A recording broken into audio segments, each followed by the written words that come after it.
Hello అండి, welcome to J J food world. ఈరోజు 1 KG వరకు మటన్ పచ్చడిని ఎలా తయారు చేసుకోవాలో చూద్దాం.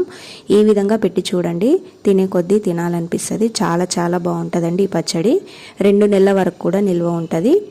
ఇప్పుడు ఈ పచ్చడిని ఎలా తయారు చేసుకోవాలో చూద్దాం. దీనికోసం ముందుగా మనం 1 కేజీ వరకు బోన్లెస్ మటన్ తీసుకోవాలి. ముక్కలు మరీ పెద్దగా కాకుండా చిన్నగా కాకుండా మీడియం సైజులో ఉండేటట్టు కట్ చేయించుకోవాలి. వేయించుకున్నప్పుడు ఇంకా చిన్నగా అవుతాయి కాబట్టి ఈ సైజులో ఉంటే సరిపోతుంది. ఇలా తీసుకున్న తర్వాత దీన్ని బాగా కడగాలండి. కడిగిన తర్వాత నీళ్లు లేకుండా పిండి ఒక కడాయిలోకి అయితే వేసుకోవాలి. ఇలా కడాయిలోకి వేసుకున్న తర్వాత ఇప్పుడు దీంట్లో 1 టీ స్పూన్ పసుపు, అలాగే 1 టీ స్పూన్ ఉప్పు, 2 టేబుల్ స్పూన్ల నూనె, 1 గ్లాసులో సగం వరకు నీళ్లు పోసుకోవాలి. ఇలా నీళ్లు పోసుకున్న తర్వాత ఒకసారి దీన్ని బాగా కలపాలి. ఇలా కలుపుకున్నాక ఈ కడాయిని స్టవ్ పై పెట్టుకొని హై ఫ్లేమ్లో ఒక 5 నిమిషాల సేపు మధ్య మధ్యలో కలుపుకుంటూ ఉడికించుకోవాలి. ఇందులో ఉన్న నీరంతా కూడా ఈ విధంగా పైకి రావాలండి. ఇలా హై ఫ్లేమ్లో ఒక 5 నిమిషాల సేపు ఉడికించుకున్న తర్వాత ఇప్పుడు స్టవ్ని మీడియం ఫ్లేమ్లో పెట్టి దీనిపైన మూత పెట్టుకోవాలండి. సగం వరకు పెట్టుకోవాలి మూత. పూర్తిగా పెడితే పొంగుతుందండి. ఈ విధంగా సగం వరకు పెట్టుకొని మీడియం ఫ్లేమ్లో ఇందులో ఉన్న కొంచెం నీరు ఇంకిపోయే వరకు కూడా మధ్య మధ్యలో కలుపుకుంటూ ఉడికించుకోవాలి. ఈ విధంగా ఇందులో ఉన్న నీరు కొంచెం ఇంకిపోయిన తర్వాత ఒకసారి బాగా కలుపుకొని మూత పెట్టి సిమ్లోనే ఈ ముక్క 80% వరకు ఉడికేటట్టు మధ్య మధ్యలో కలుపుకుంటూ ఉడికించుకోవాలండి. అలాగే ఇందులో ఉన్న నీరంతా కూడా ఇంకిపోయే వరకు బాగా కలుపుకుంటూ ఉండాలి. ఈ విధంగా నీరంతా ఇంకిపోవాలండి. ఏమాత్రం కూడా నీటి చుక్క ఉండొద్దు దీంట్లో. మీ దగ్గర కుక్కర్ ఉంటే కుక్కర్లోనే ఉడికించుకోవచ్చండి. ముక్క మాత్రం 80% ఉడకాలి, మరీ మెత్తగా కాకుండా. ఇలా మటన్ని ఉడికించుకున్న తర్వాత కొంచెం చల్లారనివ్వాలి. ఇది చల్లారే లోపు స్టవ్ పైన చిన్న కడాయి కానీ పెంక కానీ పెట్టుకొని దీంట్లో టీ స్పూన్ కంటే కొంచెం పెద్దగా ఉన్న స్పూన్ తీసుకొని దాంతో 2 స్పూన్ల వరకు ధనియాలు వేసుకోవాలి. ఇలా వేసుకున్నాక 1 టీ స్పూన్ మెంతులు, 1/2 టీ స్పూన్ జీలకర్ర, 4 లవంగాలు, 2-3 ఇంచుల వరకు దాల్చిన చెక్క, 2 యాలకులు, అలాగే సగం వరకు స్టార్ పువ్వు వేసుకోవాలి. ఇలా వేసుకొని లో ఫ్లేమ్లో మాడకుండా వీటిని వేయించుకోవాలి. ఇలా వేయించుకొని పూర్తిగా చల్లారిన తర్వాత మిక్సీ జార్లోకి వేసుకొని కొంచెం బరకగా గ్రైండ్ చేసి పక్కకు పెట్టుకోవాలండి. ఇప్పుడు స్టవ్ పైన వేరొక కడాయి పెట్టుకొని దీంట్లో ఇలాంటి 1 టీ గ్లాస్తో 2.5 గ్లాసుల వరకు నూనె పోసుకోవాలి. ఇక్కడ నేను పల్లి నూనె అయితే పోస్తున్నానండి. మనకు నచ్చిన నూనె అయితే పోసుకోవచ్చు. మరి ఫస్ట్ అయితే మనం నూనె ఎక్కువ పోసుకోవద్దండి. తర్వాత అవసరం అనుకుంటే నూనె పోసుకోవచ్చు. ఇలా ఒక 2.5 గ్లాసుల వరకు నూనె పోసుకొని వేడి చేసుకోవాలి. నూనె బాగా వేడైన తర్వాత దీంట్లో మనం ఉడికించుకున్న మటన్ ముక్కల్ని కొద్ది కొద్దిగా వేసి వేయించుకోవాలి. మీడియం ఫ్లేమ్లో మధ్య మధ్యలో కలుపుకుంటూ లైట్గా గోల్డెన్ కలర్ వచ్చే వరకు వేయించుకోవాలండి. మరీ ఎర్రగా అయితే వేయించుకోవద్దు. ముక్క కొంచెం సాఫ్ట్గా ఉండేలా ఈ విధంగా లైట్గా గోల్డెన్ కలర్ వచ్చేటట్టు వేయించుకోవాలి. ఈ విధంగా వేయించుకున్న తర్వాత వీటిని తీసి ఒక ప్లేట్లోకి అయితే వేసుకోవాలి. ఈ విధంగానే మనం ఉడకబెట్టుకున్న మటన్ ముక్కలన్నీ కూడా వేసి వేయించుకోవాలి. ఇలా మటన్ అంతా వేయించుకొని ప్లేట్లోకి వేసుకోవాలండి. చూసారు కదా, ఈ విధంగా వేయించుకుంటే సరిపోతుంది. మధ్యలో కొంచెం సాఫ్ట్గా ఉండాలి, పైన కొంచెం క్రిస్పీగా ఉండేటట్టు వేయించుకోవాలి.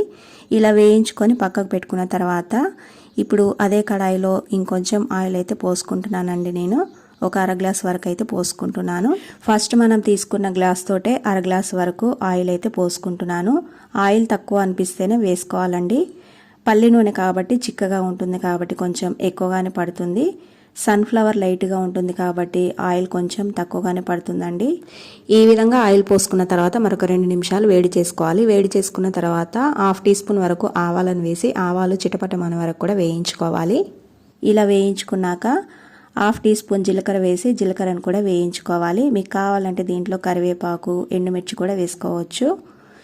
ఇలా వేయించుకున్న తర్వాత దీంట్లో 2 టేబుల్ స్పూన్ల వరకు అల్లం వెల్లుల్లిని అప్పటికప్పుడు నూరి వేసుకోవాలండి. ఫ్రెష్గా ఉంటేనే టేస్ట్ బాగుంటుంది. ఈ విధంగా అల్లం వెల్లుల్లి పేస్ట్ వేసుకున్న తర్వాత సిమ్లోనే 3-4 నిమిషాల పాటు కలుపుకుంటూ వేయించుకోవాలి. ఈ విధంగా పచ్చివాసన పోయేంత వరకు వేయించుకున్న తర్వాత ఇప్పుడు స్టవ్ ఆఫ్ చేసుకోవాలి. స్టవ్ ఆఫ్ చేసుకున్న తర్వాత దీంట్లో మనం నూనె తీసుకున్న గ్లాస్ తోటే గ్లాసున్నర వరకు కారం వేసుకోవాలి.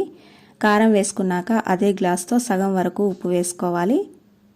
అలాగే మనం ముందుగానే వేయించి పెట్టుకున్న మసాలా కూడా వేసుకోవాలండి. ఇలా వేసుకున్న తర్వాత ఒకసారి దీన్ని బాగా కలపాలి. ఆయిల్ తక్కువ అనిపిస్తే మళ్ళీ మనం ఆయిల్ అయితే వేసుకోవచ్చండి. ఫస్టే ఆయిల్ ఎక్కువ వేస్తే పచ్చళ్ళలో ఆయిల్ బాగా ఎక్కువ అవుతుంది కాబట్టి మధ్య మధ్యలో మనం తగినంత కలుపుకోవచ్చండి. ఇక్కడ నేను ఇంకొక అర గ్లాస్ అయితే వేసుకుంటున్నాను. ఇలా వేసుకున్న తర్వాత ఇప్పుడు స్టవ్ ఆన్ చేసుకొని ఒక 2-3 నిమిషాల సేపు సిమ్లోనే దీన్ని బాగా కలుపుకోవాలి.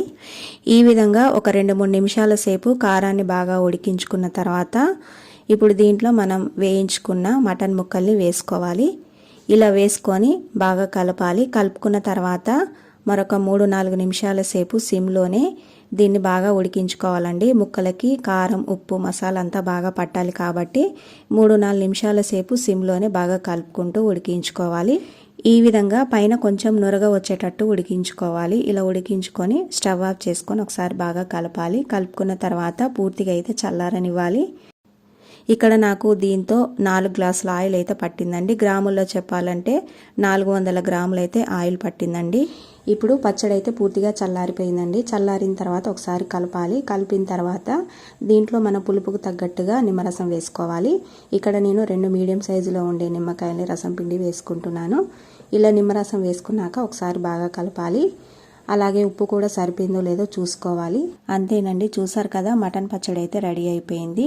దీన్ని మనం గాజు సీసాలో పెట్టుకోవాలండి. ప్లాస్టిక్ డబ్బాలో కాకుండా గాజు సీసాలో పెట్టుకుంటేనే ఎక్కువ రోజులు నిల్వ ఉంటుంది. టేస్ట్ కూడా బాగుంటుంది. 3 రోజుల తర్వాత దీంట్లో నూనె అయితే ఊరుతుందండి. ఒకవేళ నూనె అంతగా రాకపోతే మళ్ళీ కొద్దిగా నూనెని వేడి చేసి చల్లారిన తర్వాత దీంట్లో కలుపుకోవచ్చు. అంతేనండి, చూసారు కదా, చాలా బాగుంటుందండి ఈ పచ్చడి. తప్పకుండా మీరు ట్రై చేయండి. ఈ రెసిపీ మీకు నచ్చితే లైక్ చేసి షేర్ చేయండి. అలాగే నా ఛానల్ను సబ్స్క్రైబ్ చేసుకోండి. Thanks for watching.